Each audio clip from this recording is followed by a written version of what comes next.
There is a lot of hopeful but cautious watching here in South Korea of the doings in Singapore. This place obviously right under the nuclear gun of North Korea in recent months and recent years. There was a conversation on Monday between President Trump and South Korean President Moon Jae-in. Moon wished him hopes for a successful summit, but also warned in a statement afterwards that this could only be the start of a process that could take years.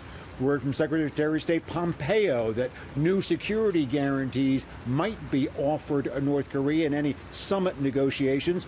That has folks here wondering about the status, the future status of some 28,500 U.S. troops that have been guarding this place for some time.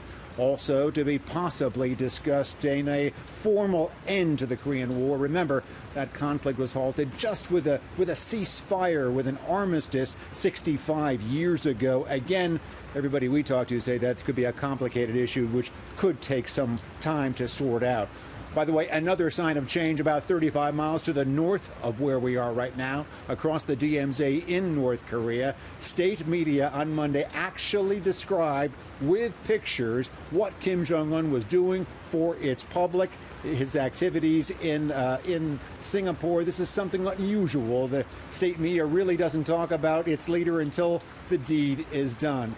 Finally, President Trump, he's been seen here in mixed views. Sometimes he's been described as even more unpredictable as Kim Jong Un. But people we've been talking to, both in government and the public, say that he also should be given credit for moving this situation to where it is now, a sit-down between these two leaders. Here's what one analyst told us. Take a listen.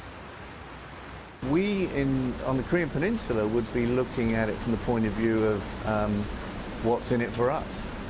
And from that perspective, this man is a revolutionary in a sense. I mean, a revolutionary. He's done something that nobody else has been willing to do.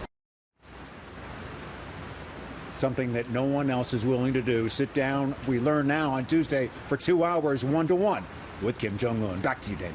Greg, I have a couple of questions. One, do you think that the North Korean state television let that information be known about Kim Jong Un's whereabouts because of social media and the internet? And it's just hard, even though I know they try to clamp down, that it is harder to keep information like that away from everybody. And my second question is, do you feel like the peace deal between North and South Korea maybe should be held back because it is definitely leverage for the president of the United States if Kim Jong Un doesn't want to go the full CIVID, the complete, verifiable, irrevocable denuclearization? Dana, to your first point, yes, that's exactly what I thought, too. That from our times in North Korea, we are learning that more and more information is getting into the public in the North. And frankly, the regime probably thought they could not hold this back. Also, another way of looking at that is that perhaps this shows a bit of a stake, a bit of a responsibility for what is going on in Singapore. And it could be looked on as positively that the regime is really talking about this event before it actually happened.